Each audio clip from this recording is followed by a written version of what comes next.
I cannot hear you guys. Any chance you guys can hear me? Yes. We can hear you. We just We didn't can. start the meeting yet.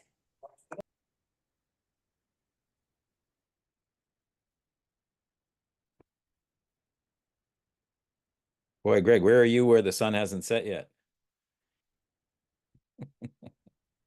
Creatively sitting in front of my background.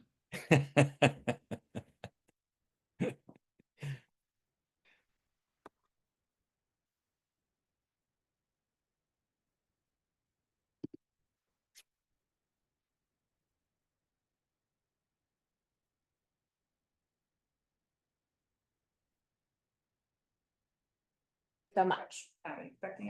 Oh, how about? Here, I'll. Yeah, we'd like you to get ready. So we'll call the meeting to order, do a quick attendance. Nancy Toomey, Here.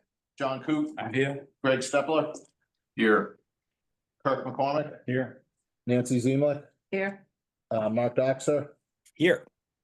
Mike Nazaro. Here. Ari Greenberg is not here. And Pat Tompkins is here. So They say you? It's in me. Okay, I I missed got you. You literally, the it. new format. Yeah, I was gonna say, I missed it. You went backwards. Threw me a little. I'm used to the other way around. So it's obviously the first topic, the main topic of business tonight.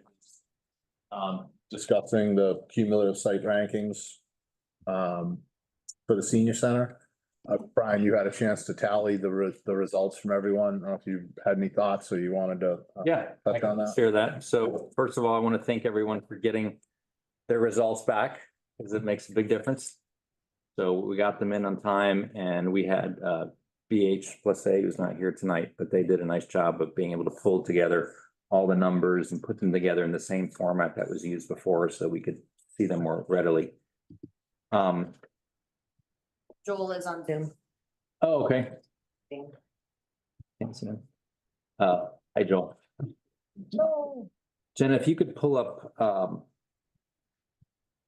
the PDF I sent you that had some of my markings on it. Share that.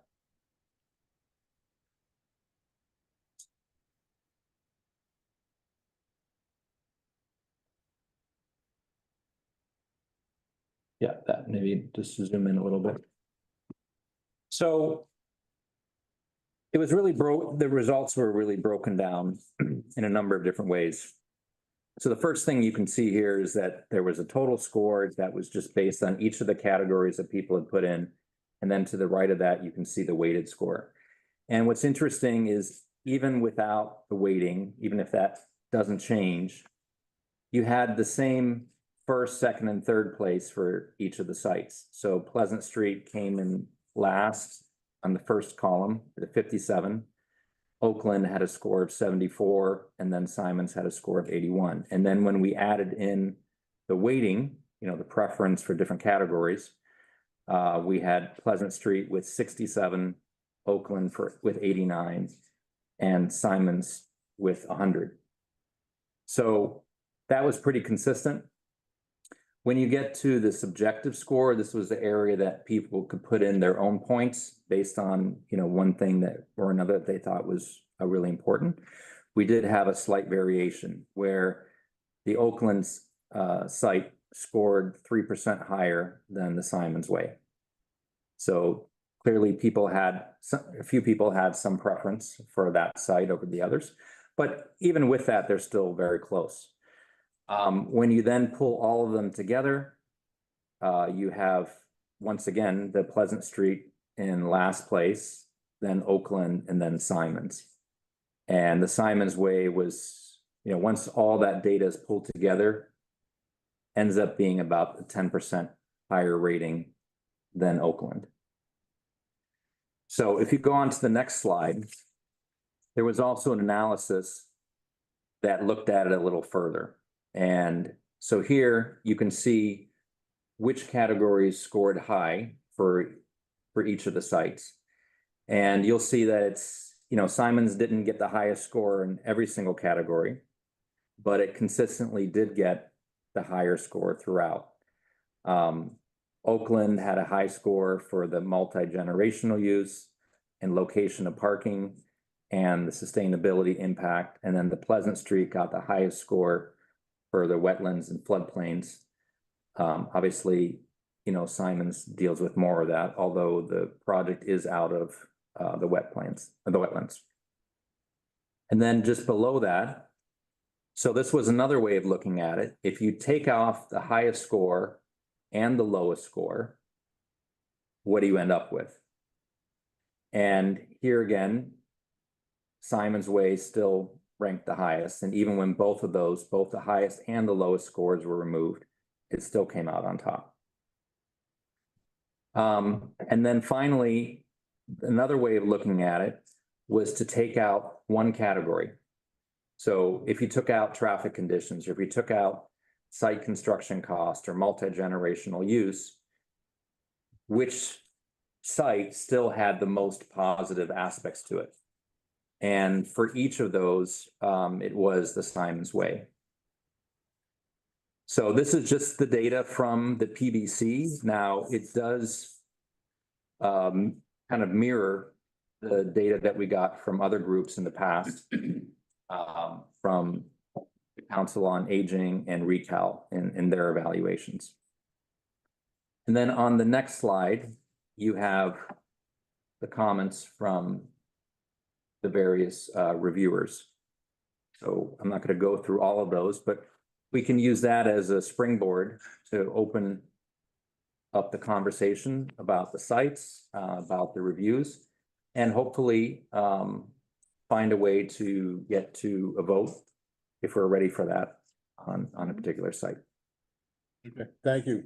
I definitely wanted to reiterate what you said, just thanking everyone. It was basically a week.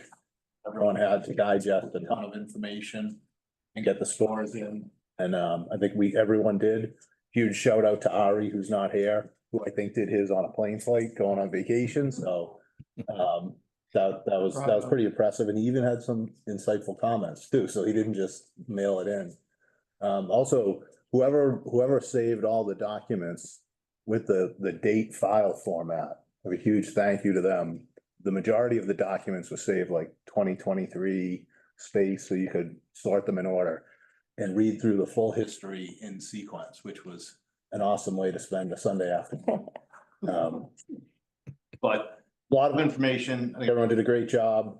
Just wanted to open up the floor to anyone that had any thoughts, just in general about any of the sites. I think when the at least the first 8 results that came in, 4 of them had Simons Way in by a big spread, and then 4 of them were close, and I think 2 had Oakland Road as the top choice and 2 had Simons Way. Mhm. But they were all very close, sort of a toss-up, which I know I was one of those. I thought there was a lot of benefit to Oakland Road as a site. Eventually, in my scoring, Simons Way came out on top by like 1 or 2 points, which is a statistical tie in my mind. But one of the things that did weigh in heavily for me is the adjacency to the abutters. And that's something that we talked about going back when we formed as a committee. A couple of things we talked about, you know, taking that into consideration, and also we talked about like zoning bylaws, which I believe the town can be exempt from. Right, but they still require Right, that you go through it. right. And we always said going back to when we formed as a committee and we're talking about, you know, theoretical projects that we would wanna try and stay within the zoning bylaws where we can, which would relate to the Pleasant Street site. But that's just my thoughts, and just want to open up the floor to anyone that has, you know, sort of general comments about the different sites. Well, I'll go through my comments, which were written down here. Okay. And first one is Pleasant Street, which I said had a negative because during construction, the senior centre will be closed or have to be moved to other location. So I thought that was a big negative for Pleasant Street. Agreed. Or Oakland. said the positive was less travel distance to patrons. Near to the high school, which will encourage use by younger people, which I think we need. It's a good location for town and interest group meetings. You know, I'm a member of the Reading Neighbours Network, and we have meetings which we have at the library typically. I can see us also having meetings at Oakland Road site. I cannot see having meetings down at Simmons Way, it's just too far. Oakland has short distance for emergency services, so I thought that was the positive. It's 3 minutes less travel time.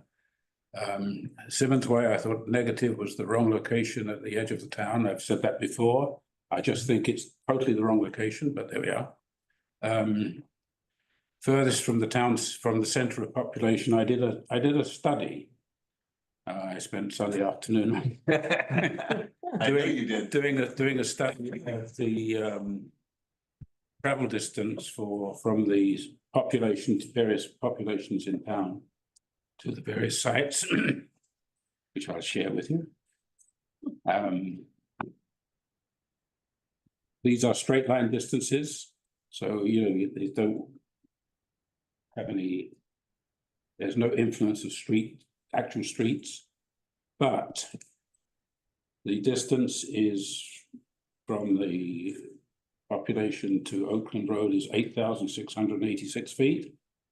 Pleasant Street, 9,264 feet, and Simmons Way, 11,818 feet. That's one way. Straight line, as I say. Excuse me, is that from the center of town or what? No, that's from the current wherever the location? site was to Okay. to not the center of population, but the dispersal of population from different quadrants of town. Now, how far do people have to drive to it? I took, you know, northeast, northwest, southeast, southwest. I excluded the swamp. So nobody's coming from the Great Cedar Swamp, so I excluded that, but Probably not. For those of you that are Probably following not. exactly what John did, whatever he did, I'm going with it. yeah. Reading is basically, it's kind of an oval. And it has this big swamp, and so it's a smaller oval, and so I just took where they were and I plotted distances, statistically plotted them, mathematically plotted them. So, the worst to last was a difference of 3,132 feet one way, 0.59 miles. Two way, it's double that, obviously, and then you got to add in the street patterns.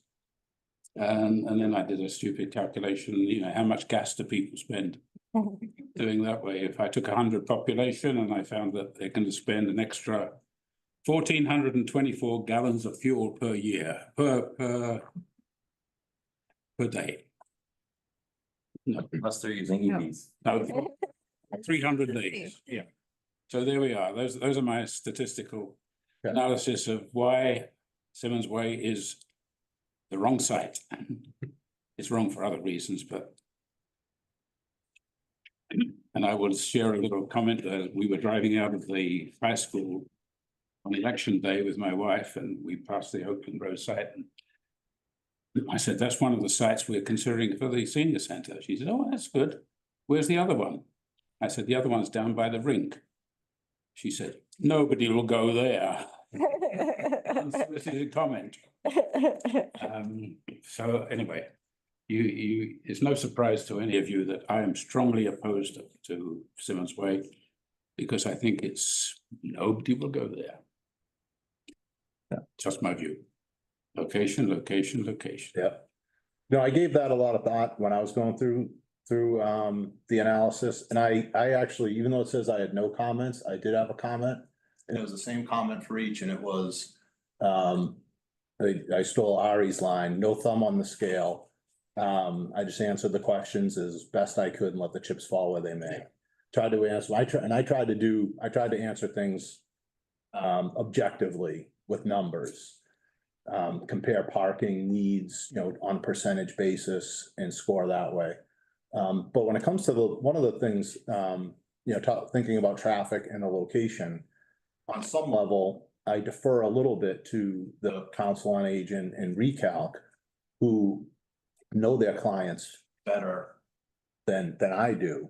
And as a PBC, if those committees were shying away from a site because we don't want to use Oakland Road because there's all kinds of ledge up there, then I'm gonna say, now you're in my wheelhouse. I'll get into the borings and I'll tell you if we have a real potential cost issue.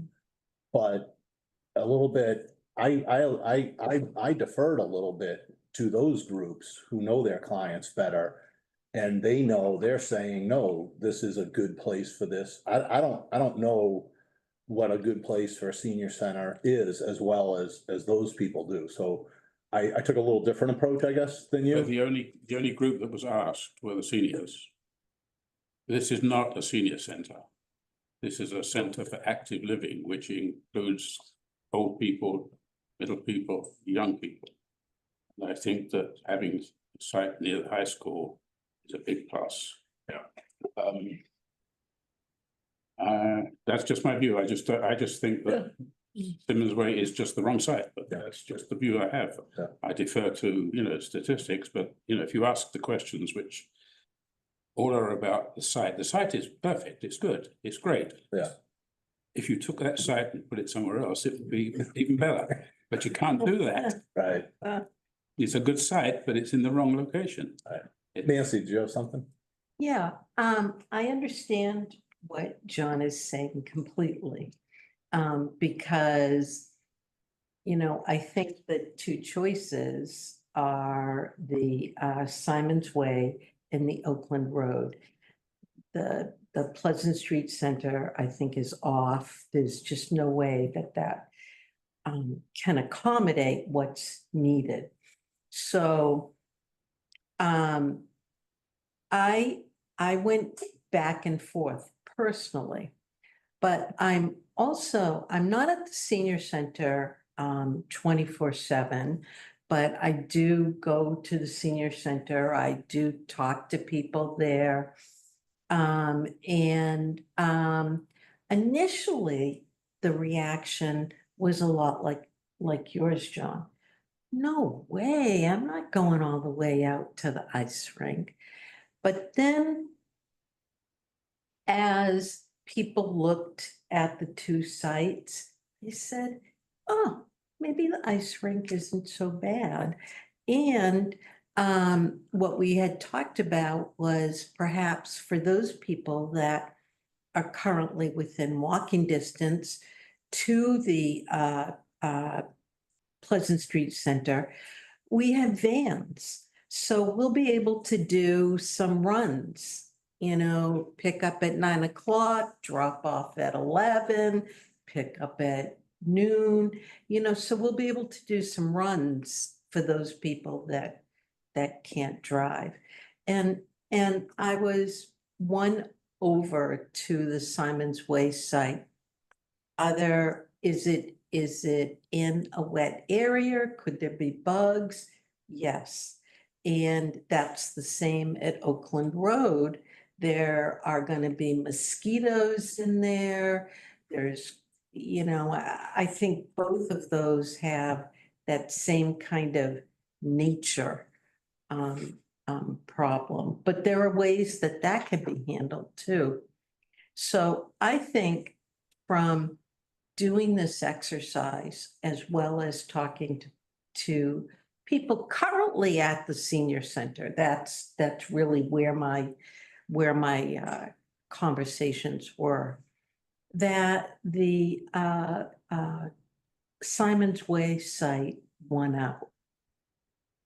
And if I could just add, one thing that I was thinking about the difference in distance, I don't know, I live pretty close to Oakland Way, and I know that I'd be surprised if anyone was going to walk to that site, because coming from either direction, you got a very big hill. I know from firsthand experience.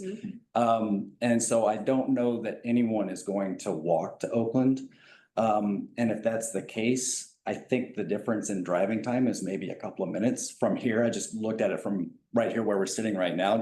I didn't do the same detailed study that you did, John, but it seemed to me like the difference in driving time was going to be pretty marginal for what I view as a superior site in terms of impact on abutters, ability to expand and all those other things. So, and please correct me if I'm wrong. If there's a lot of people who would be walking to Oakland Way, I'd love to hear about it. But to me, it seemed like once you get into your car, the difference between a 4-minute drive and a 6-minute drive seemed pretty minimal to me. That's just my view.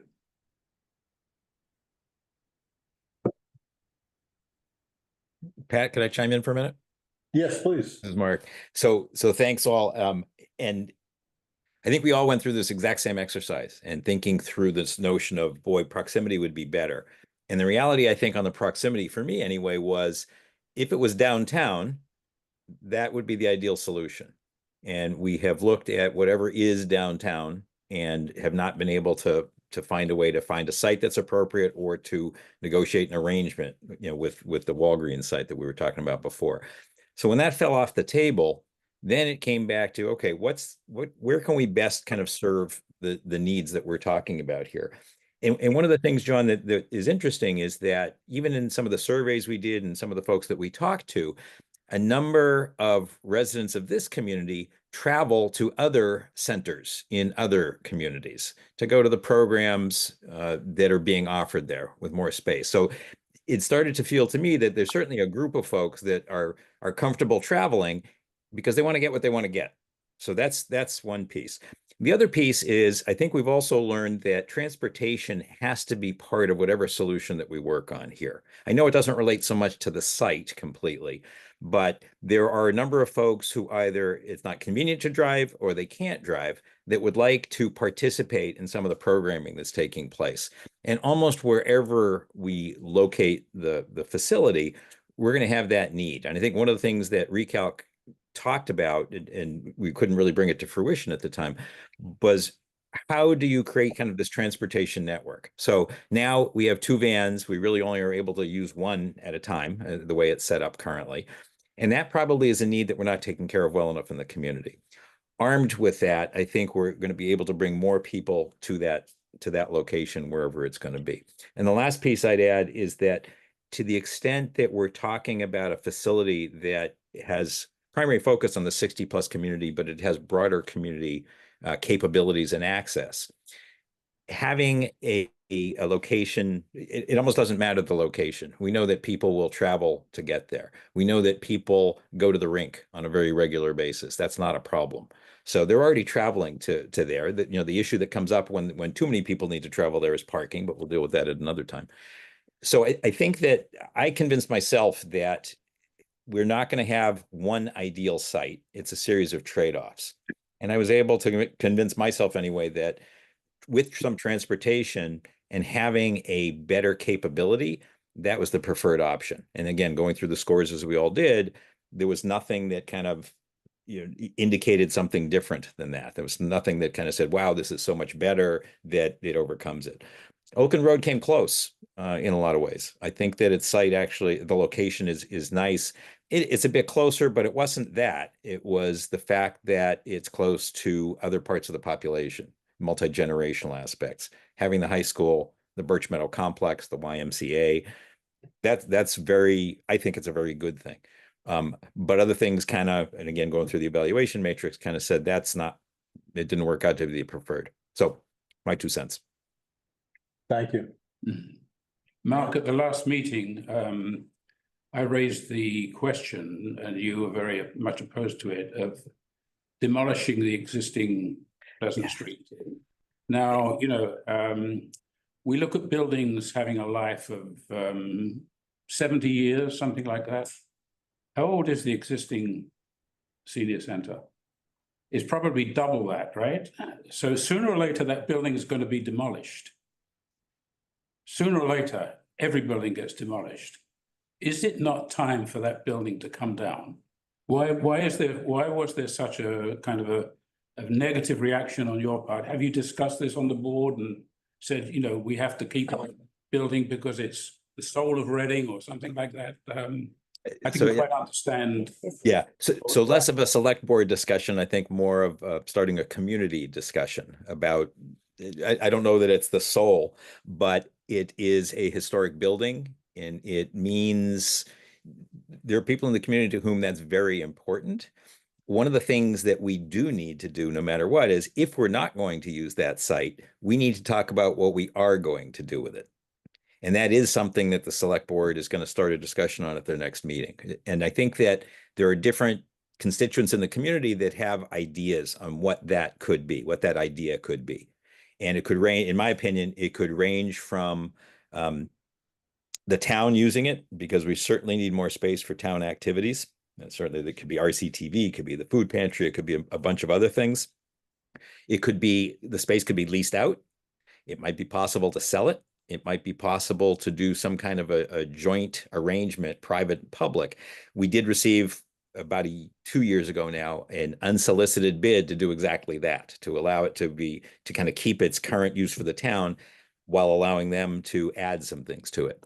Last but not least, as we were looking at that site and we brought different drawings and ideas to them, the Historic Commission had some very strong opinions and feelings about it. And I think if we said to them, demolish, probably wouldn't be at the top of their list unless we kind of return that character completely, which to me sounds like that would be a very substantial cost that we would incur without gaining what I think you're asking for, which is make it much more usable to the task.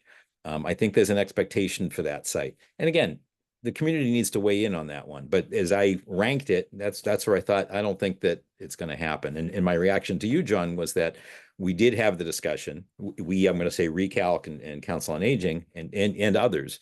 And it just was at minimum a yellow flag, pretty bright yellow, maybe amber.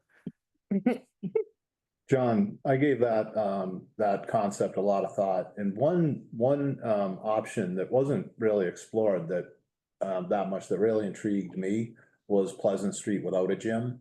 I know a lot of people probably don't like the concept of no gym, but that intrigued me because you got back the multi-purpose room and you got the fitness room, you got a lot of what we were looking for.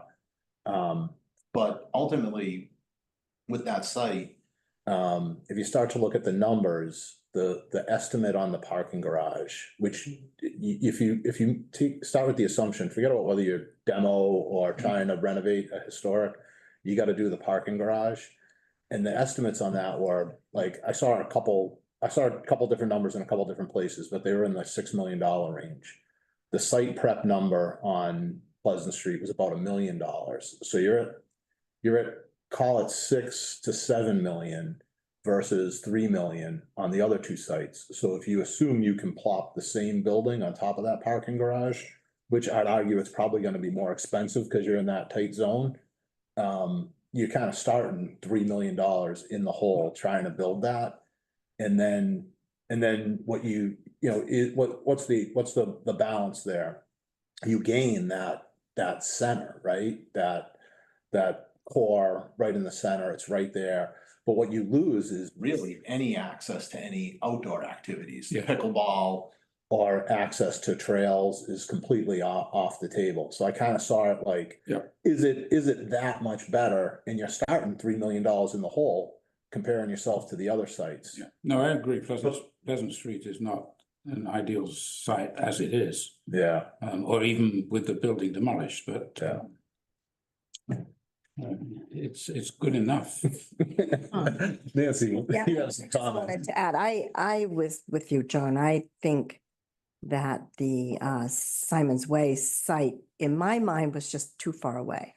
And I loved the Oakland Road. But when I started doing my rankings, I'm realizing, okay, wait a minute, even if I added the 20 points to Oakland Road, I couldn't get there. But what I came around to think is that at the Burbank Ice Arena site, we're taking at the small part of the main portion with its own parking.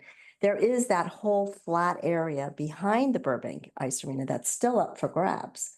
That could become I think Edge had come in and given a proposal for putting in a pool, a competition pool, and some additional, recreational facilities in there. So that doesn't go away.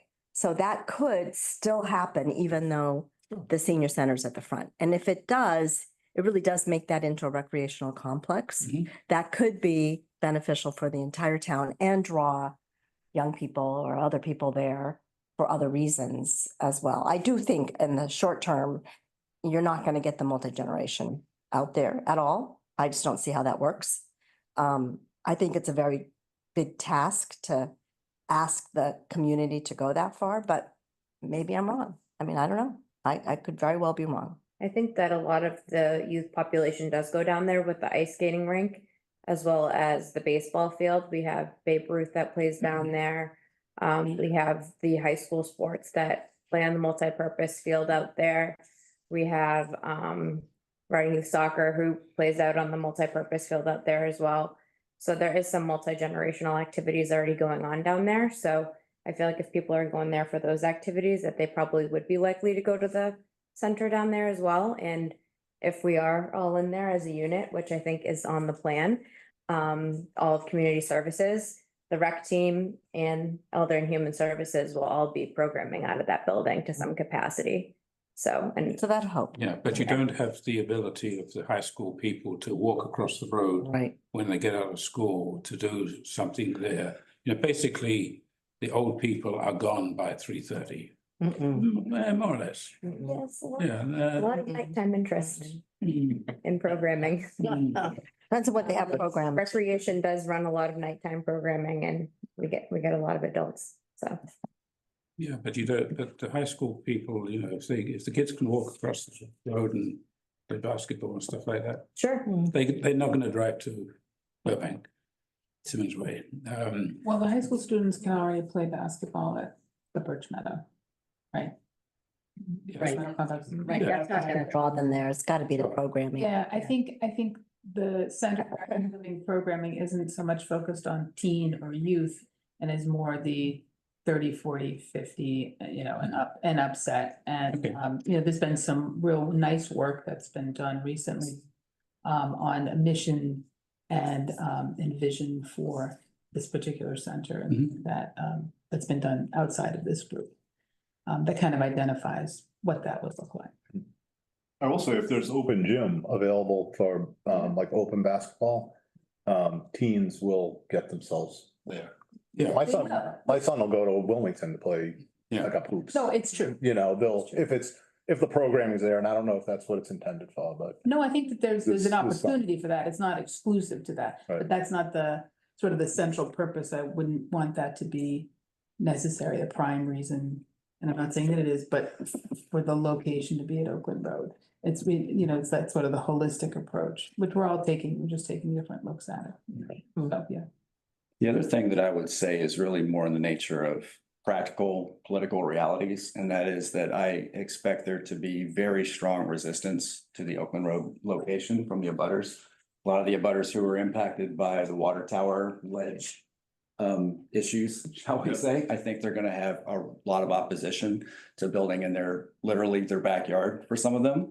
And at the end of the day, we could have the perfect location, but if it doesn't have community support, that doesn't really get us very far, I don't think. So I would just throw that out there. Well, I would agree with that, and I would like Jenna to speak to that if you're comfortable with that, Jenna, a little bit on the work that's been done. Yeah, sure. Hear from the butters. Yeah, so we did do some work along with Joel. There was an abutters meeting where we invited all of the abutters from all three sites actually to come. And there was maybe a couple from the Pleasant Street and the majority were from Oakland Road, of course, and everyone stood up and said their piece, cited things about the water tower, cited things about how people, specifically the teens, already speed through and cut through the streets that are around Oakland Road right now. They didn't think that the marriage between the 60+ community and the teens and the driving would work out so well. Nervous about the ledge and the blasting because a lot of them cited foundation issues in their homes from the water tower and things like that. In addition to that, we received several emails, letters, phone calls. I know they were sending them to Recalc, Council on Aging, Select Board. So there was there was a petition that came in with like 100 residents on it. I think it was, Mark. I don't know. You can chime in on that, somewhere around there with Yep. the petition with all of their comments on it too. And that's all public record. So if you guys wanted to see that to kind of give you some more background information on that piece. And there's only really one true abutter at Simon's Way, and I had spoke with him and he didn't have a problem with that location at all. And obviously Pleasant Street people were, the people that did come forward were very supportive of a Pleasant Street Center option. And Mark, do you have any more? insight No, on- you said it very nicely, John.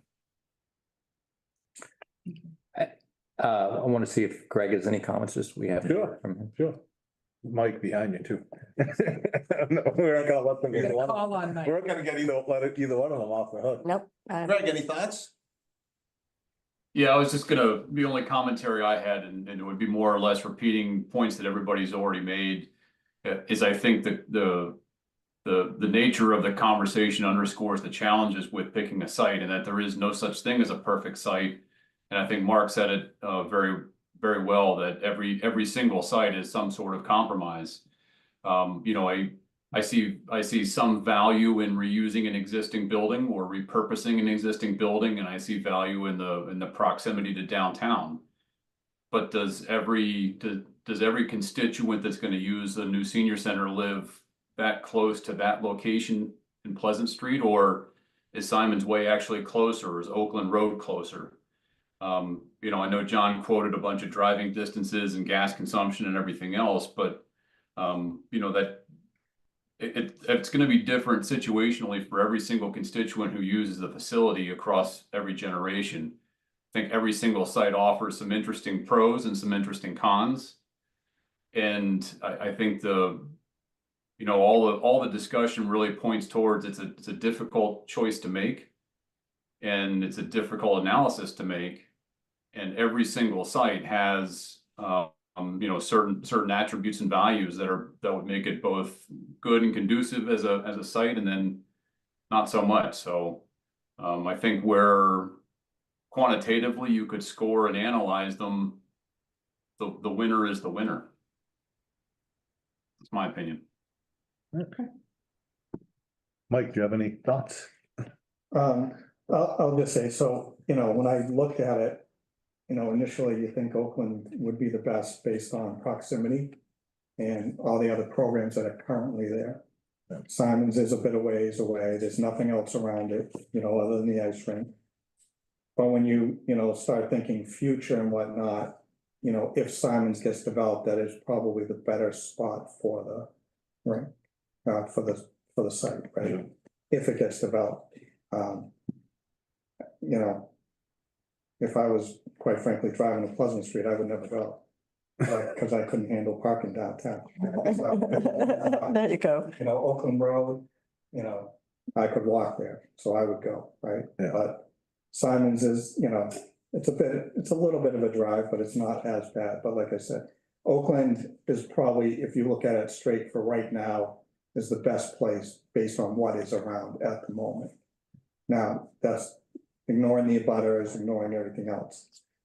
But if you take those into account, then yeah, you know, moving it down to Simon's is probably the better choice at this point in time. That's how I look at it. Thank you. Anybody else have any commentary? Just one thought, thank you for it's a little quiet messenger here. I know in North Andover, they used to be in the center of town, and the director there has said they got a lot of people saying, and I'm never going because their new center's way out on the fringe. And I asked her how much difference it actually ended up making. She said they didn't lose a single person. They had to deal with transportation for some. It wasn't just as straightforward, everyone's gonna flip and come, but she said they haven't lost anyone from the old center, and they've gained a lot in the new one. I know that's just a senior center, but that's all they had space for. Imagine a gym with it. Yeah. It's a nice place. Thank you. So, does anyone else have any other commentary? I presume we will make a recommendation and it's up to the select board to make the final choice, right? That's correct. That's where I was going next. The Very good. the select board would like a recommendation from us. I think we've, For next week. What's up? On the agenda for next week. And apparently it's No on the pressure. agenda for next week. No pressure. I mean, we, you know, there's a mountain of information we've gone through. And, you know, Greg and Mark summed it up best. No site's perfect. We could go on forever picking holes in any site we choose, but Absolutely. I think we've beaten it up enough where we can make a recommendation. And if there's anyone with the desire to make a motion right now. Nancy? I'll make a motion to recommend the Simon's Way site for the new senior, multi-generational, whatever we're calling it. Active Living Recap. Center, there you go. Okay, Active Living Center. See, I'm not, no, geez. I am living, but I don't know if I'm. Do I have a second? One second. Any further discussion? And, so vote, Nancy, Yes, John Coop. Yes. Greg Stepler, Yes. Kirk McCormick, Yes. Nancy Zimlack, Yes. Mark Doxer, Yes. and Pat Tompkins, yes. Motion passes. Thank you all. Congratulations. Thank you. It is. We're going to Bun Rallies.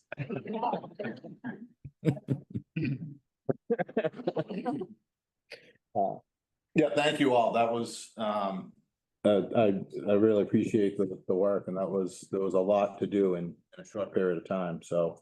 We always say, we don't want to get in the way, right? right. As a committee, so I think we did our job there. The next item on the agenda is assignment of working groups.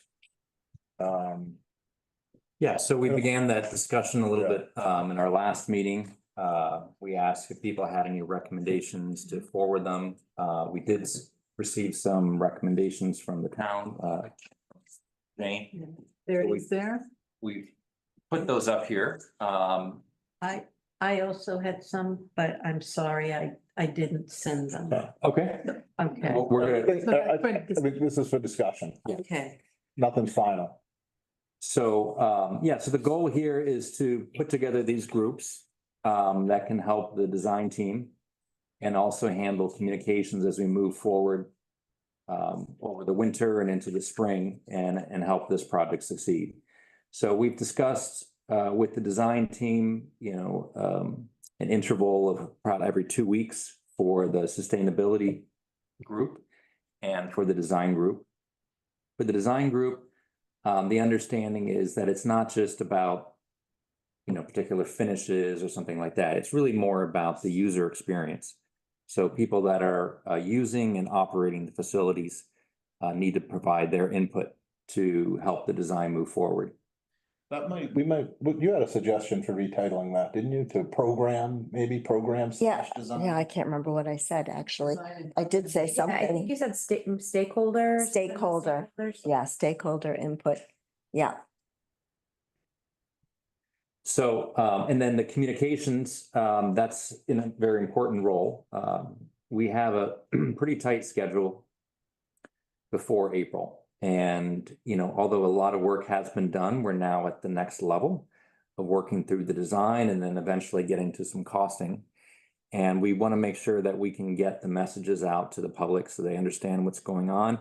And most importantly, that they have a chance to participate.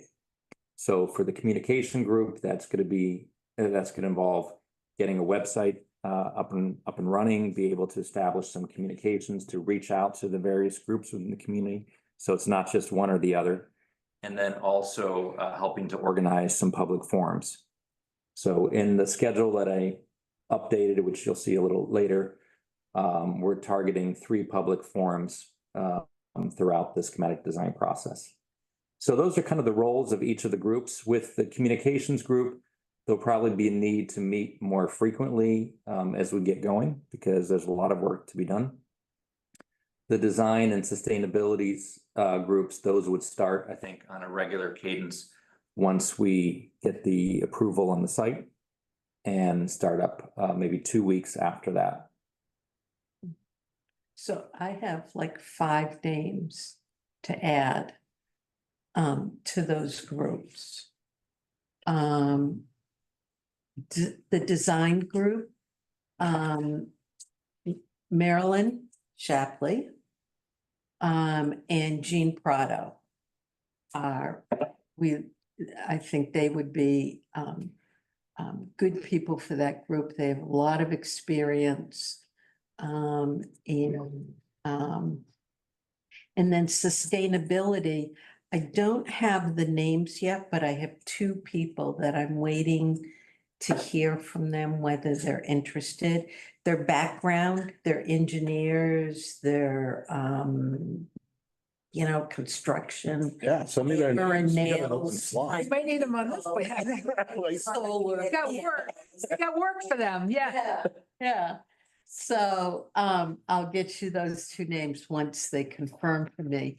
And then I would be happy to be on the communication Okay. group. And I have one other person that might be interested. Okay. Well, some people may see the names up there and they may not have volunteered.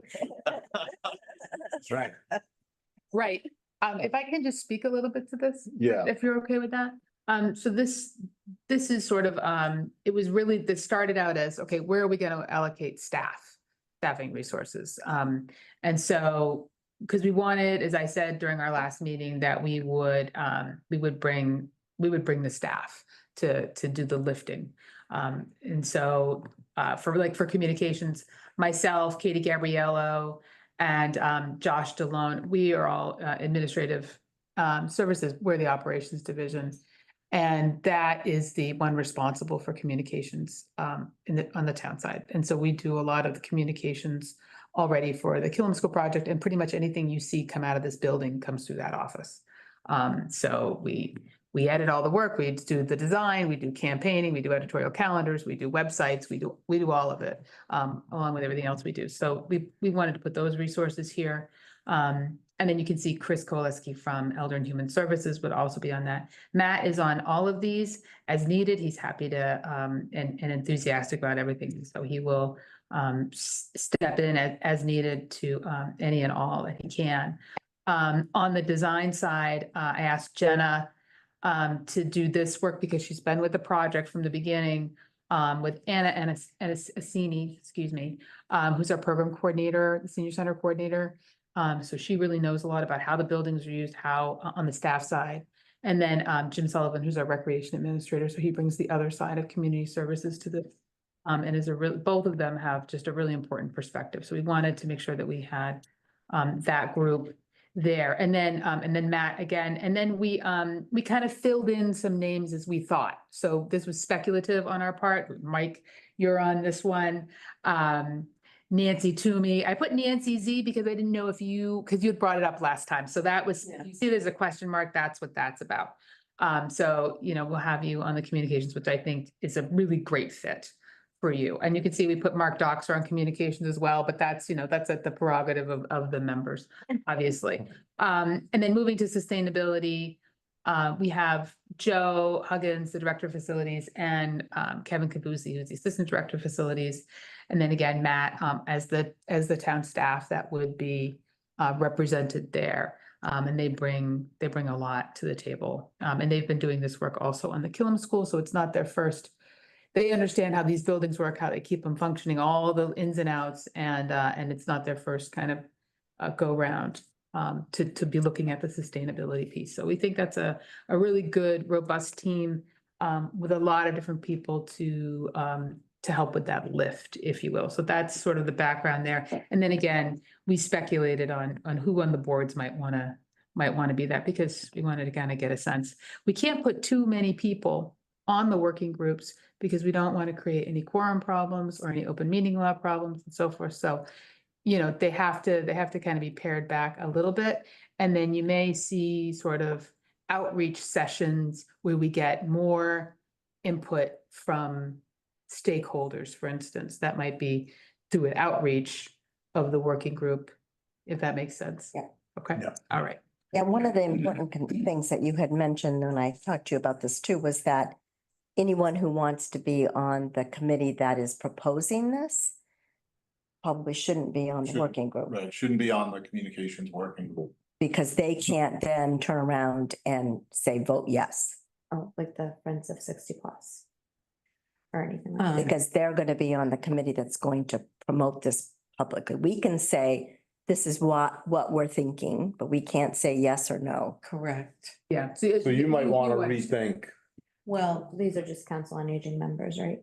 yes, they're Yeah. just council. So the Council on Aging has the same restrictions, so that as a public As you body. all do. Yeah, as, Okay, yeah. yeah, so as a public body, that's what we just wanted to be careful of, but through the outreach work that we do, we can make sure that we're engaging with Reading Neighbors Network, with Reading Friends of 60+, and they can have that feedback, they can, engage with us with what we're looking for and have their input on the design and sustainability, et cetera, but they're not part of the official sort of working group or, this body.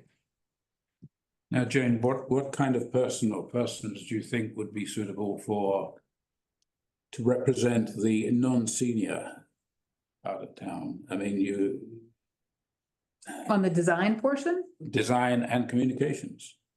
Well, our staff fits that role. So we have a lot of staff that are in those different groups. It's up to the permanent building committee who they want to put on these particular boards, working groups. And then it would be through the outreach that we would seek to look at like age diversity, for instance. So I would think. does that make sense? Yeah, I would think Jim Sullivan as the Recreation. recreation administrator would have his finger on the pulse of that population. I would agree. And I can But- be on but that Nancy- too. I don't want to like overload him. Yeah, but Nancy mentioned the word stakeholders. The stakeholders are the users. Right. Who represents the users of the 20-year-olds, the teens, the young people with families, the ladies who want to go there for daycare with their kids? Yeah. Who represents those? Are we not, there's a group of people here who are worried about sustainability and, the building a big.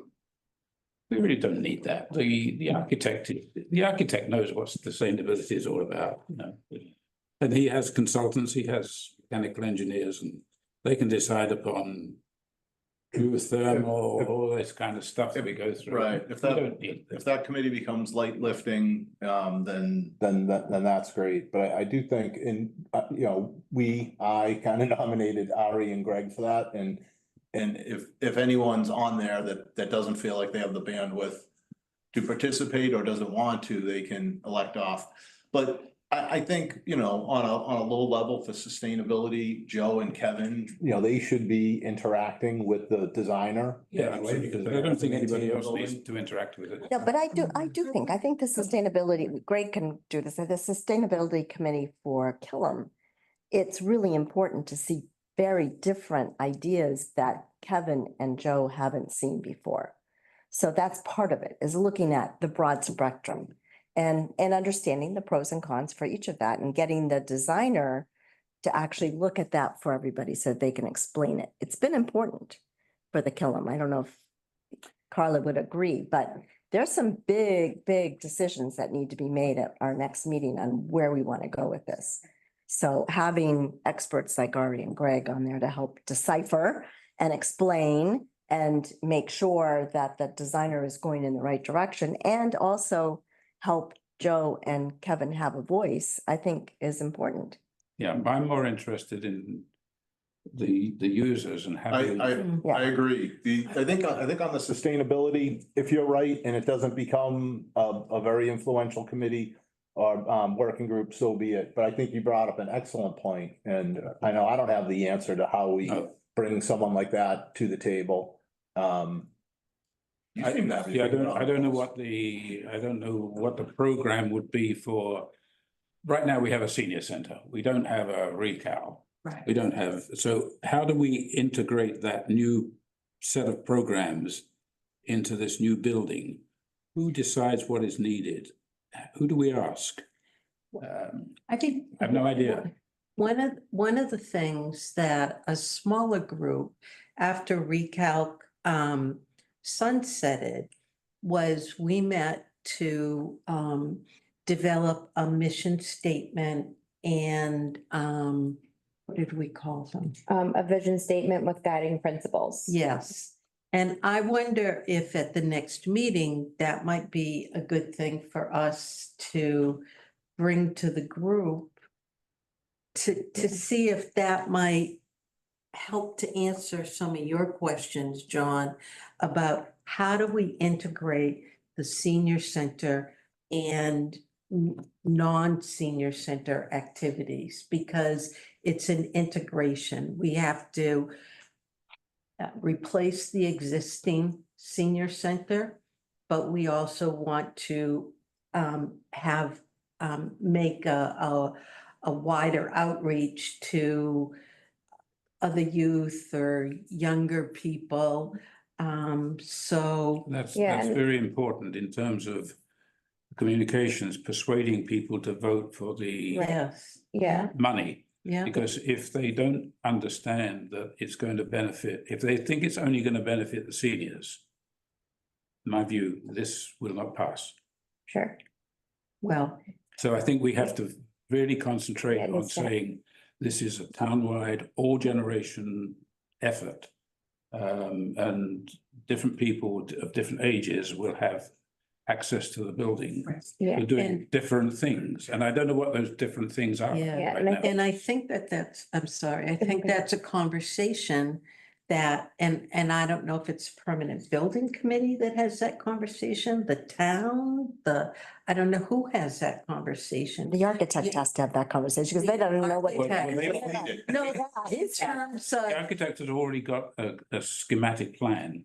well, Yeah. Where did the architect get that Yeah, information so we from? did have a various amount of programming charrettes where staff came in, so recreation, elder and human Staff are the services. wrong people to do this. Well, I is what know, I'm saying. yeah, I know, and just back to Jane's point too about the staff, I've been in recreation for 14 years if you count.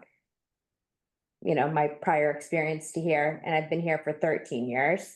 So I was in recreation, I was the program coordinator, I was the recreation administrator, I lived and breathed youth, families. Playgrounds. Yeah, playgrounds, parks, like you name it. I was doing the capital projects. I learned from the best. John Feudo, shout out. He's at the Y. And Jim Sullivan, who's now the recreation administrator, who, fun fact, when I was an intern here at college, he was my boss. So, and he has 20 years of experience, and is well connected in the town, works at the high school as well. And works at all the sporting events. He's very well connected, has a great relationship with the athletic director. So we're going to be able to reach out to those communities, all the communities effectively, all the demographics, because of, you know, just our inherent knowledge of the project and of the community. And I know I've only been really tuned into the elder and human services piece for the past few years now. But I feel like I have a really good handle on it collectively and how it could integrate, as well as the various trips we made to all the other centers that we saw the integration piece in a lot of these other intergenerational, multi-generational community centers. So I'm not as concerned seeing the list of staff that could go through all these meetings and knowing that we can tap into other people like Tom Zaya, Chris Nelson at community education at the high school. Even like Carla, you know, having her be in some of these meetings could be super helpful because of her knowledge with Killam. So I think that we're not going to have an issue integrating, and we have a lot of background information already. It's true. The Folks- touch points that staff have are just tremendous that bring to this. The work isn't necessarily for the PBC to decide, like in this meeting right now, what that will look like. It is, a lot of work has been done through the feasibility study with the designer. They've really just done incredible work on weekly basis, meeting with stakeholders to go through this stuff, not just staff. And I think that the vision statement and the guiding principles that have been worked on, I think it's a great idea to bring that back and kind of share what that looks like and how that will get, but it's going to be through the outreach. It's going to be through taking it to the people, and communications will help do that piece. But, you know, it'll be through the engagement that we refine what does a 21st century Center for Active Living look like? that's a plane you sort of fly as you live it. There are other centers for active living, so we understand what that programming looks like, but it's gonna be Ready's. But we get to decide how does recreation and evening activities and daytime activities for lots of different age groups work in a space that also is going to accommodate the 60+ community, and we get to craft that ourselves. That decision isn't existing completely now. That's gonna be through some of this work. Yeah, and I have to shout out Chris too, because Chris Kowaleski has also been in the Elder and Human Services industry for 10+ years. So Right. there's like some really great people underneath me who are just so, they like live and breathe this stuff Yeah, for and- their lives. Yeah, and they have a lot of ownership of this work. Yeah. And Mark had something. Mark? Oh, Mark. Oh, Mark. Thanks. Hello. I figured it was easier to raise my hand virtually than do anything else. So one of the things I don't want us to forget is that a big reason why this is not called a senior center is the fact that it's not easy to engage folks whose kids are now out of schools and they are perhaps, 50s and 60s, and 60s in a I guess a big group. A lot of folks are crossing over to kind of think about, okay, what are my new activities in town? The traditional, I'm not going to call it traditional, the older model and older discussion of senior center elicits the reaction of, it's a senior center. It's not for people like me. It's for older people, right? This 60+ community is where a lot of the growth is taking place. That is a big constituency for this Center for Active Living. And I don't want us just thinking about, it's just kids, it's just these activities. We talked a lot at Recalc, and Recalc's membership had a lot of folks, 50s and 60s. We talked about how do we engage more people who can benefit from this center in ways that aren't what people used to call, oh, that's what goes on at a senior center. And that group of folks is really important. I think we've also realized, or I've realized in talking to folks that do frequent the Pleasant Street Center now, they're looking for some of those activities as well. And some of it relates to physical activity. And you've seen the pictures of overcrowding and more people wanting to do that. We've talked about the things like a walking track, activities that you can do in a gym. So those are both designed to bring in this 60-ish group and to better serve the folks, other folks who are already participating in programs, looking for new things, and maybe are going to other communities because they're finding them there. So I just want to make sure that as we think about this cross generations and multiple pieces, that 60-ish group is a really important cluster that we have all been striving to figure out, how do we do better? And this is part of the benchmarking. And this is part of, I think, what we want to focus on to make sure that that group of folks says, I want to go to this place. This is a place where I can do some fun stuff or cool stuff. Yeah, I did look into the number of folks who were in the 60 to 70 age range, and it was 47% of the whole entire 60+ population. So. Say that again, Jenna. So the age 60 to 70 age range is 47% of the total population of seniors. Of the total over 60s. Yes. Okay. Yeah. That's because we die off. Never. And that's not a surprising statistic. Yeah, but that's also where the growth is coming, is a lot more people are crossing to that 60 area. Yeah. Tell us what you really think, John. Don't sugarcoat it. Keep it entertaining. So I think we've got some, This is built. we've got some, draft, if you want to call it, working groups. Like I said, if anyone sees their name and doesn't want their name on that list and doesn't want to speak up right now, you can reach out after. John's moving to, the youngest member of the PVC is Ari, so maybe we should slide him up. I think I'm the oldest. I'm no doubt I'm the oldest. You're the oldest. But if we want to get the finger on the pulse of the young guys, maybe we move Ari. Don't worry about me. I'll be gone by the time this is. You all. You're somewhere like that. So I don't know, I think this is a good place to start, unless anyone has any other additions. We can use this as sort of a starting point. And if someone can't can't do it, they can pop off and we can add people. I did want to add that Joe Huggins is on this call, even though you may not know, he's on this call. Just in case Joe has something he wants to say. Joe's a stalker.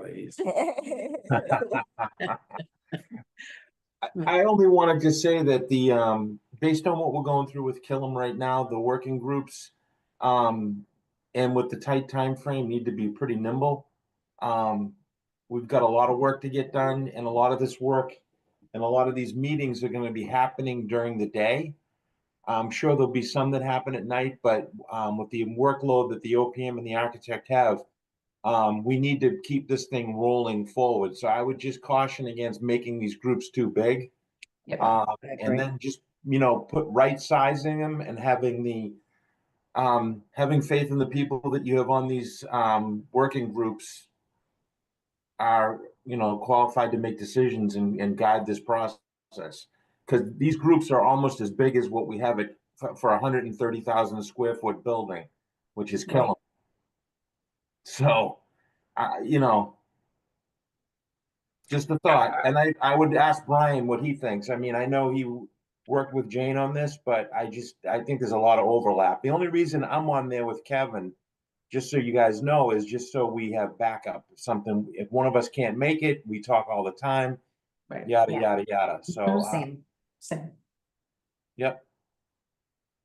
That's So, all I yeah, have. I would concur that, having too large of a group can be cumbersome and slow down the process. I think what you want to have is you want to have the people that are most knowledgeable about that area and are able to make a recommendation and make a decision.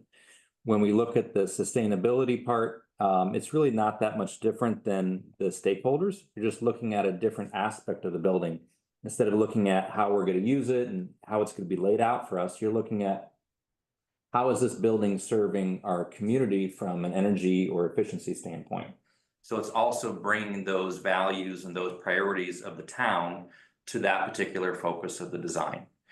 So we want to make sure that we have the right people that have experience for sustainability. When we get to the stakeholders, I think it's already mentioned, we need people that have their pulse on the right age group of the population that this facility is really for. And my understanding from the literature that I read before and from our conversation this evening is that it's not so much really young people, it's more the adults and younger adults and older adults. So we want to make sure we have good representation for each of those. On the communication side, it's really about getting the work done, having the resources and staff to be able to get information out rather than weighing in so much on that information. So I think we should, starting with each of these groups, look at who's up here, who has the best capabilities to facilitate the needs of that particular group, and see if we can come up with perhaps an odd number of individuals, maybe around, I'm thinking around 5. It's not hard and fast or anything, but that would be a starting point. Can you scroll, is Katie the first person or is, It's Jane. yeah, Jane, you're above that, right? Sorry. Did you say an odd number of individuals or a number of odd individuals? Yeah, I would be an odd individual. Yes. Yeah, so I'll just, if I can walk us through this, communications, the first 4 people are town staff that, from your perspective, are gonna be involved in the communications, right? So- I put it together. They're the workhorses. They're the working group, Yeah. really. Yeah, Jane, Katie and Josh work together. We're co-located and, we communicate. So if I might not make it to a meeting, Katie does. So there's Right. sort of that Joe-Kevin relationship going on there. Right. We've got Matt on an as-needed basis, Brian, or anyone else from Erie. And we're adding Mark Doxer, which I think is a, Nancy Z asked. And and Nancy. Which I think is a, You guys have the most history with this and the most information, so it makes the most sense in my mind. yeah, Jane suggested you on communications, and I thought you'd want to be on design. what? Jane Oh, originally suggested you on communications. I know, but Carolyn's gonna do design. Yeah. so. I'm doing that. Yeah. Like that? I have one suggestion there. All right. The Board of Health did their year-long study, maybe it was more than a year, and came up with a strategic plan for a healthy Reading or whatever the title of it was. But one of the major findings of it was the need for the kind of facility we're trying to build. I think that their perspective on the stakeholders might be informative on this, because it's not just that we need a better building for the seniors that are using it now. We need a building that meets a broader group of seniors, because right now they were seeing in that study, people that were feeling isolated, people that were having mobility challenges and things like that, that aren't so much reflected by who, it's not just that we don't have a good building, it's that we need a bigger building that addresses all those stakeholders. And the Board of Health work, I'm just saying, has done a lot of groundwork with populations that aren't your traditional members of all these things necessarily. So fitting it in somewhere would be helpful, I would think. And the study, I don't know if that's even gone to the consultants. Yeah, I think an important statistic was, I think it was less than 10% of the town's elderly ever have stepped foot in the existing senior centre, is it something like that? I think, It's in that one. well, it's somewhere in it. It's not the Board of Health. But most 90% of seniors in Reading never go to the senior centre. And I've spoken to people and asked them why. And I came to the conclusion that that was not a bad thing, because that means 90% of the seniors don't need those services. Well, There's another way of looking at it, right? they have jobs, they can't get there because there's nothing open. Yeah, I mean, I play billiards every 2 weeks or. We have 15. Sorry, so Brian, do you see- moving back to the working group. Yeah, so Brian, do you see that these working groups are sort of the head, but there'd be forums that would bring on or ask other people who are the stakeholders? That's how I kind of saw There that. will be public forums, Yeah, yeah. that's what I figured. And some of that information from others would be better served there where, The larger. yeah, where this is a population, yes. small piece is to help make sure that the architect is in the direction that. Yeah, so if we're talking about the stakeholders, I think the most valuable people are the people that are currently involved in running the programs and understand who's using these types of Yeah. services. Yeah, it's perfect. Also the planned services. So beginning with the communications before we kind of move on to the next one, are we satisfied if we add Nancy to the list for communications? Are we satisfied with that group? Yeah, you mentioned Jim too. I think that's probably a good idea.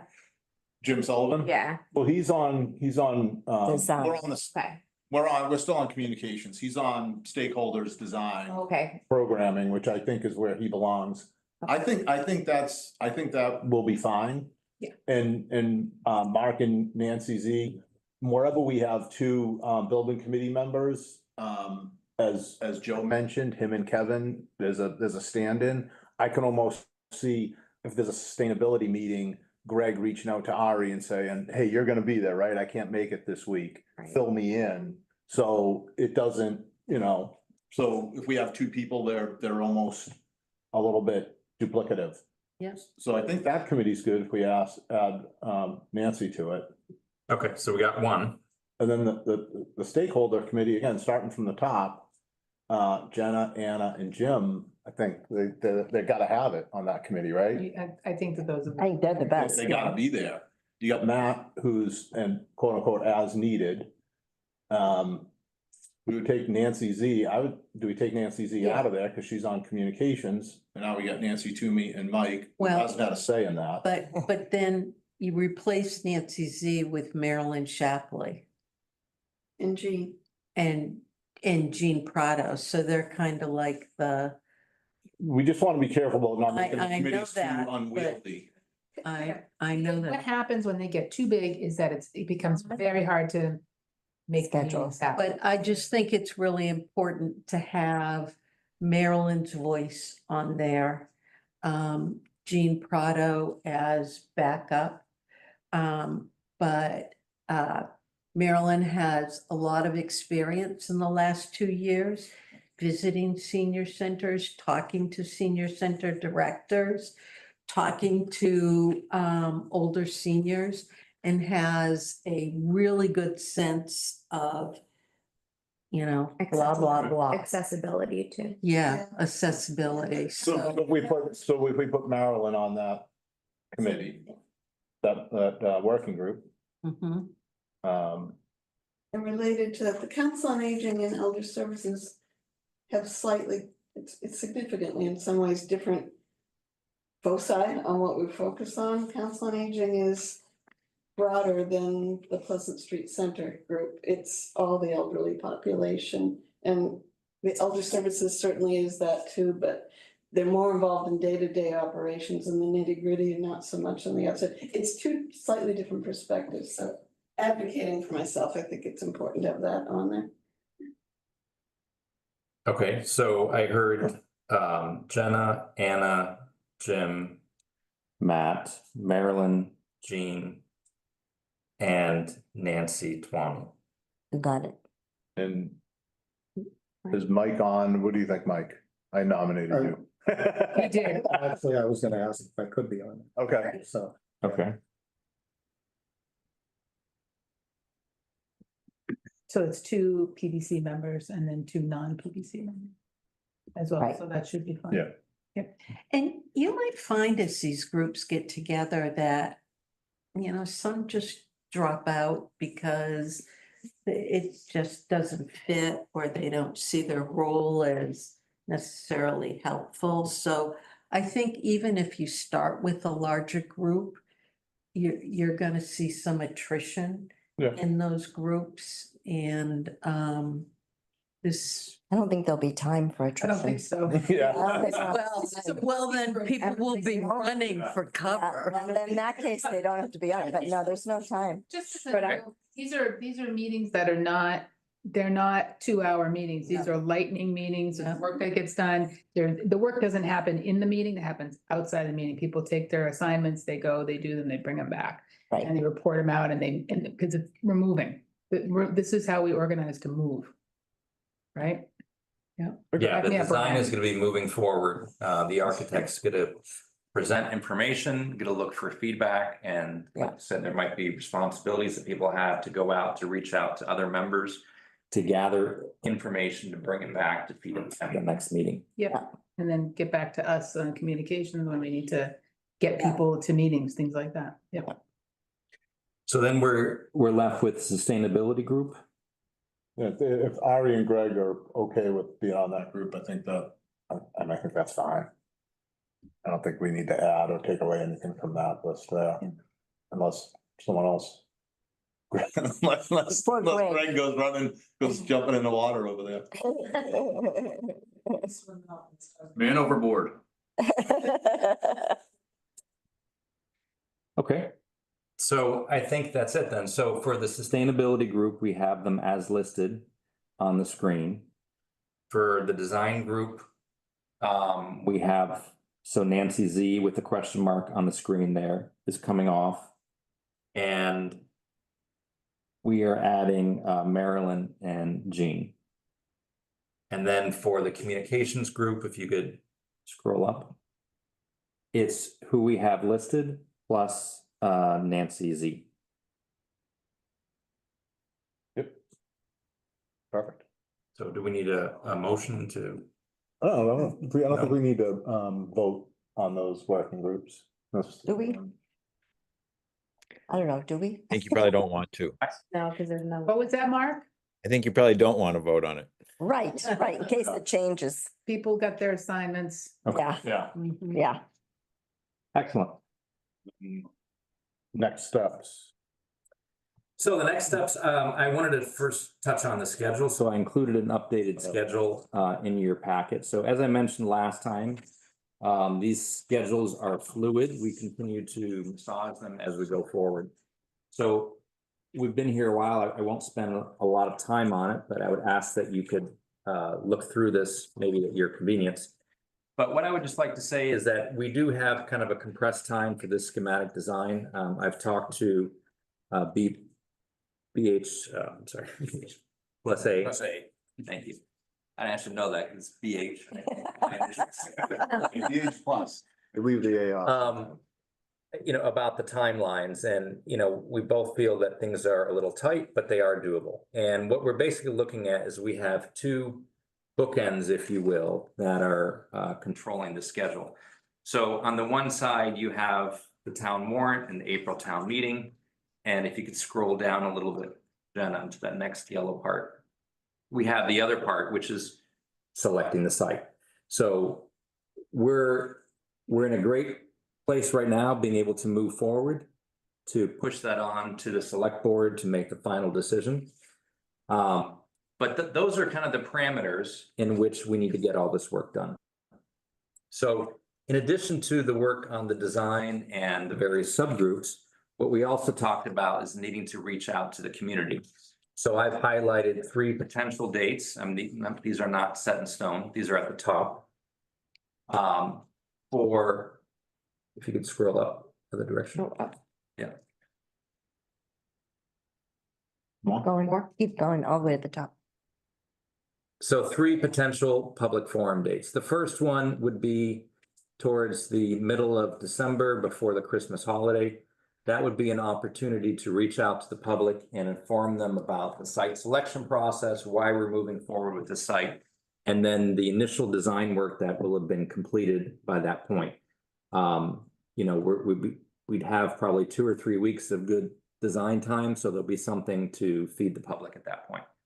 The second forum would be targeted towards the end of January, and that one would be kind of in the middle of the design. Being able to get a chance for feedback from the public on the design decisions that were made so far, on user groups and so forth, and have that to be a significant input to the designer and what they're working on. And then finally, the last public forum would be sort of at the end of the design process. That would be an opportunity to really explain, you know, what's happened in the design, where we are at in terms of cost. And that would then kick off the outreach period leading up to the April town meeting. There would be about a month of outreach prior to town meeting. So that's kind of the public outreach side. If we scroll down, we can look at the working groups and some of these next dates that we need to consider. Let's go down a little further to page 2. Can I ask a question about the February dates, the warrant? I know that you have to get it on the warrant by a certain date, right? Yeah. And I think it's earlier rather than later, so I think it's mid-February that it has to be on the warrant. I don't. They have to get on the warrant before the select board votes to close the warrant. The warrant has to be closed a certain number of days before the meeting. That's what I'm So that you have asking. to work backward from town meeting. Right. And I don't so- know those off the top of my head. I know, so you just might want to check and make sure that the dates that you have there. Yeah, we can verify Are the that. dates Talk to- that Mhm. will, yeah. So let me ask this, is there any flexibility with the April town meeting date? I mean, I think right now on the calendar, it shows, you know, the 28th being the first date of the series. But is that something that's set in stone year after year, or it is? It is pretty much. Yeah, if it's on the calendar, it's the dates. Okay. It's like in the charter. Okay, so hopefully the warrant date is not too much earlier than that, because that shaves off some additional design time. Right. So let's look at the schematic design. So we have here getting the working group set up. So we're ready, a little bit of a head start since we were able to accomplish that in this meeting. And we're showing the first design sustainability working groups targeted for very beginning of December. So we'll follow up once that date is firmly established, once we have the final site selection from the select board, but I would imagine that that's going to be right around that time. The communications group, you scroll down a little bit further to the top of page 3. So we're going to want to get that group started as soon as possible. So now that we have members selected, I suggest that we set a date for our first meeting. Like next week. Yes. Do that. So we're gonna want to get out a press release for the first forum probably by November 25th. Okay, so So- like 3 days later. Not quite 3, 3 working days, yeah. but this is just the press release, so it's, you know, It's fine, we write them all the time. okay. Lots of. So for the communications group, what time next week would be good? How about Wednesday, the 20th? I was gonna say, I know Mark has certainly limited and we can work around that. So let me look at Wednesday. I love Wednesday. Wednesday's my favorite, Mark. It's my favorite, You and me both. right? My phone just died. Oh, I guess you're stuck then with whatever we decide. I know. I think I would love to do like a 1 or a 2 or a 3 o'clock on Wednesday. I can't go on the very late side of that, but I can go on the earlier side. Yeah, the earlier the better, because we have a council on aging meeting that night.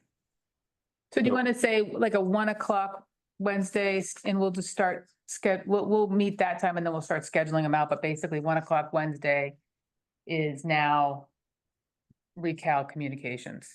Okay. So fine. that's the Sold. 20th. Yeah. Okay. All right, and then I think the next item is just for the next permanent building committee meeting. So let's take a look at that. So we have the select board looking at the recommendation on the site. And When's that select board meeting? The 19th, The 19th. 7. So the 19th is at minimum a discussion of this. I'm not sure whether or not the chair wants to have a vote that first night or not yet. So I don't know the answer to that, but it's on the agenda at least for a discussion. Mark, you met with the chair today to talk about the agenda. Yep. That's why I called Brian earlier. I was like, hey, you're on deck on Tuesday. So we met with him and I believe toward select board policy, his intention, not to speak for him, is that we would have this meeting to present to present to the board, and then there would be a vote at the subsequent meeting. Which is December 3rd. the 3rd, right? Okay. That's my understanding. that they're voting on the site December 3rd. So the presentation from this board would be then, and then the follow-on would be the vote. That's my understanding, Mark. So take that back for a sec. So November 19th, like next week, Yeah, would in fact be the presentation to the board. that's right. Okay, and then Yes. the vote taking place at the following meeting. Yes, sir. Right, but so the board should have everything that they need to have that discussion, and then basically 2 weeks later, there's a vote. Correct. If that's the pleasure of the board, but yeah. Yeah, I mean, we just definitely have to, you know, if we're gonna make this April date, we need to be able to keep on moving. So we're shaving off like weeks and weeks, you know, a little bit on the front end, a little bit on the back end. So, I think that makes sense as long as we can pull something together in the next 6 days, which we have all the information. Of course, I'm gonna be relying on you to. for the select board. Yeah. Yes, yeah, I think For the we site have, stuff and presentation. So- Yeah, it would have to be sooner than that, so it could be in the packet prior Good to point. the, so the board would have that information in advance, but we have all we have all kinds of information. The board has seen all kinds of information. So sort of, you know, some summary slides from the work that the PPC has done from the OPM. Yeah. I think would be substantive. Mark, is there more information you would like in the packet beyond sort of like the official vote recommendation which you will have? And Brian's, 5, 6 slides on sort of the process and then where we are. I think that's right. I think it would also help to have the accumulation of the groups that have now reviewed the information and voted on it. So it went, you know, Recalc, Council on Aging, OPM recommendation, PBC, unanimous vote, kind of all those pieces pulled together. Yep. yeah, I would have that in the slides. When's that When's the package due for the? So the agenda will be posted tomorrow afternoon by 4 PM. And the packet usually goes out about that time or Friday morning, but staff is not in on Fridays. So it's best to have everything as possible to staff by close of business on Thursday, and we can send out. So we gotta do it. Tomorrow. Gotta get done tomorrow. Yeah, I called them this morning and told, No. called them. Today. It's just really great that you voted. Yeah, right. Okay. Okay, so yeah, it's tight and there's a lot of work to be done. But in terms of the next permanent building committee, there's not really much, I believe, for the committee to do until we kind of get past the final site recommendation and start the schematic design process. So I was thinking maybe, you know, December 10th might be a good time for the next meeting. So we generally do meetings on Mondays. The Killam has a meeting on the 16th, right, Carla? Killam School Building Committee. has, on the 9th of December, where are we? Yeah, 9th, 9th. 7th. That's a community meeting. Oh, on sustainability, okay. The Yeah. 10th is actually a select board meeting also. Okay. So the 9th would be better The 9th doesn't work for me. on the 9th. 9th's a hard no for me. We could meet the 10th on the early side. The select board starts at 7, and no, actually, before I say that, I actually could do earlier if that works for folks. So the key at this meeting, and there won't be a lot Right. going on, but there'll be some updates from the working groups. And in preparation for the first public forum, which would be about the week after that. So I think it'll be important to have some discussions about what will happen in that public forum. Yeah. Yes. How does everyone feel about Tuesday, the 10th?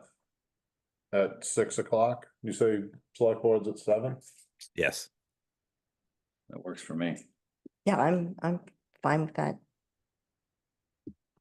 6 p.m. So Yeah, Tuesday, the 10th at 6 Can PM. you say that again? Tuesday, December 10th at 6 PM.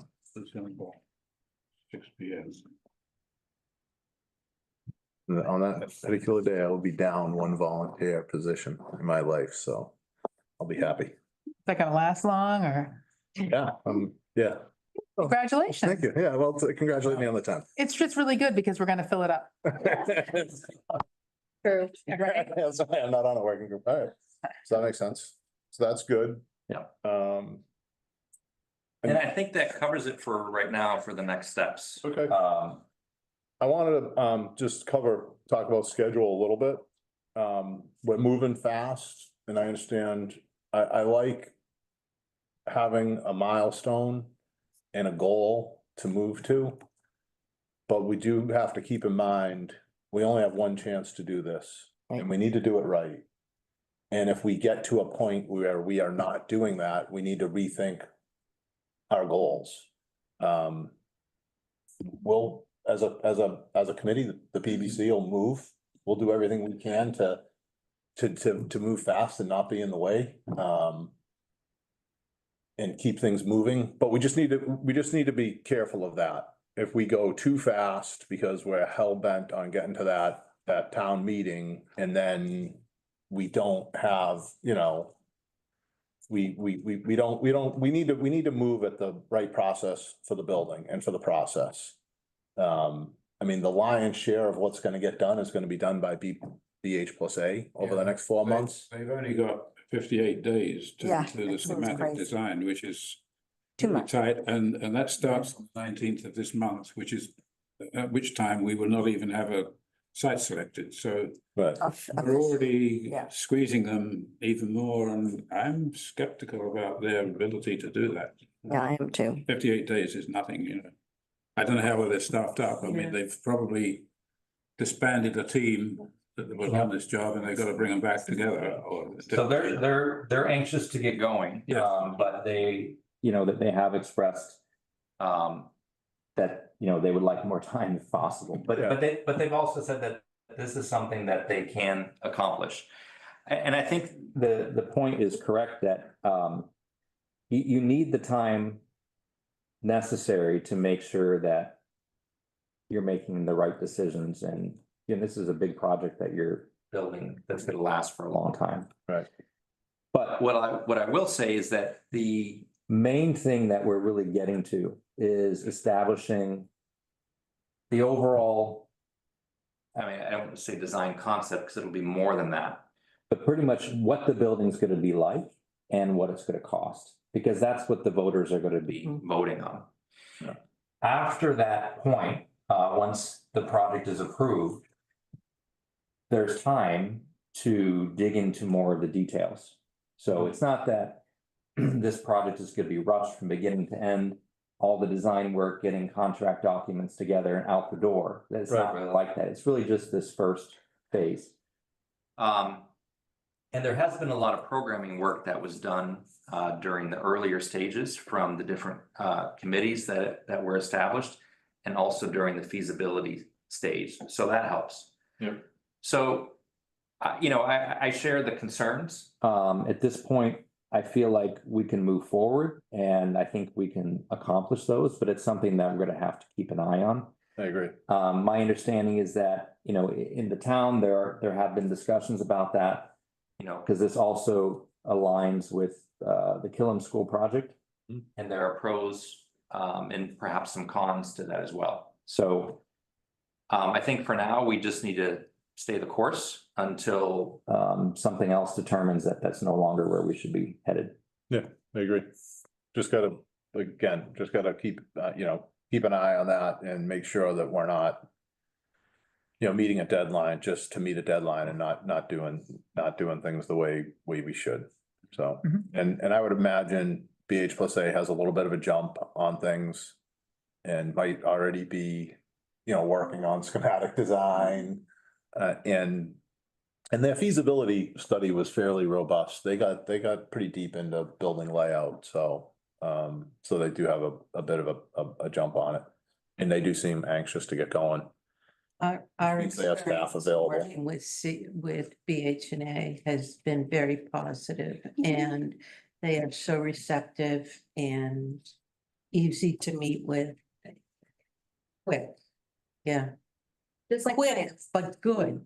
Yeah, no, they're excellent. They've certainly designed this type of building, in the past. They have the experience. Yeah, that helps too, right? Yeah. Because I think they recently completed a similar type of project. They've done a number of similar projects. The big worry is making sure we get accurate and adequate cost Mhm. for the meeting, because this is our only chance. And going back is to get more money is not gonna happen. So that's where we really have the problem, is that can they get enough of a design done that we can price it adequately? Mhm. So that's where I'm worried. Well, we'll have to see, there are all these pieces that come together, the participation from the committee who weighs in on that, what issues are being discussed, what they discover on the site. So, I think everyone's aware that, it's a bit of a challenge, but we feel it's something that we can accomplish. And we'll have to see as we go forward how things unfold and whether we can keep to those deadlines. And if not, then it's pretty clear what needs to happen, right? Yeah. Yep. Okay. Anything else? We have the meeting minutes, I think, still. Yep.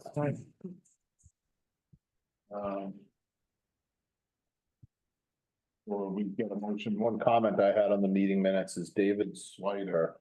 It's no longer. David Sweeter is no longer a member. He resigned a couple of meetings ago, so he was. Okay. I wonder if he's still on the website.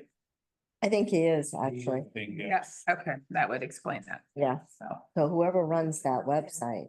It ain't me. I don't run every page, Nancy. I can't do everything.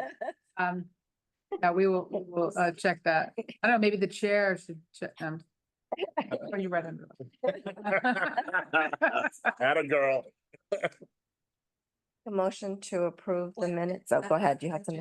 I have a comment, Sure. the project schedule. And, last sentence of first paragraph, it says the schematic design targeted to be completed by spring of 2025.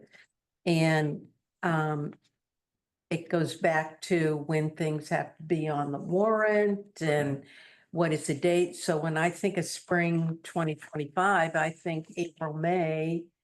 And I don't think we're talking about No, April, no. May here. So I think we just want to tighten that up. Whatever the date is. How about we say early 2025? Very early. I mean, Yeah, it has to be the reflected on the minutes. the schedule that's attached to the packet, that's a, you know, that more accurately defines it as schematic design finishing. Like, albeit John pointed out extremely aggressively on February 6th, so. Yeah. I don't know how I that's mean, happened. whatever exactly we said about that and what those meeting minutes say is, I mean, this is a much more detailed document. Or maybe you just take that sentence out and say refer to. Well, these are meeting minutes. This is what we said, yeah, Yeah. We said, yeah, we can't just. yeah, we, Yeah, if it was said, you can't amend it, really. yeah. Accept Well, opinions. if it's incorrect, you can amend minutes. Did somebody say spring? I don't. I don't. If I they, think that was- no, That's what they and wrote, if that's they- what they wrote, I don't know. if they did, Targeted to be it's- complete by spring of 2025. What's wrong with that? Well, did we debunk that in this meeting anyways? Reading? So in this, It's a note of when spring is, so it's. I think if we just change it to early 2025, we have the schedule. yeah, Okay. It's. yeah, I think that's good. Okay, February, I can live spring with that. somewhere. I mean, schematic design is one. California. Town meeting. All the flowers are blooming. You're still gonna have that outreach from March. Yeah, it is. Part of your schematic Yes. design process. I know it. Nancy, just to add a little flavor, in the schedule here, it runs, I'm sorry, Jenna, it runs from, it runs right up to April for public meetings and so forth, which is still part of the schematic design process. So it's not just once you hit the warrant, that's just a, you know, and one thing we have to do, the design work, the schematic design part of the project doesn't end once we get on the warrant. Right. There's still. oh, Does that make sense? okay. I get I you. think that's, Yeah, but that's the spirit of what the Yeah. minutes are okay, intending. thank you. Schematic design needs to be done to a point where the information required. for Got the it. warrant, which isn't necessarily 100% complete. Got it. Same thing differently. Okay, so, Nancy, you want to try that again? Yeah, make a motion to accept the minutes with the amendment to project schedule. Does that sound good? And, Yeah. David Sweeter. And David Sweeter and the removal of David Sweeter from the list. Do I have a second? Second. All right. Give me 1 second here. I need a list of names. Yeah, it's in the minutes. It's on That's what I go to. All sheet. right, Nancy, Yes, John, Yes. Greg, Yes. Kirk, Yes. Nancy Z, Yeah. Mark, Yes. and Pat, yes. I think that wraps it up. Thank you, everyone. Anything else? Entertain a motion to adjourn. so moved. Second. All right. Nancy, Yes. John. Yes. Greg, Yes. Kirk, Yes. Nancy Z, Yes. Mark, Yes. Pat, yes. Thank you all. Great work. Thank you, Appreciate folks. Thank you. Hour 45.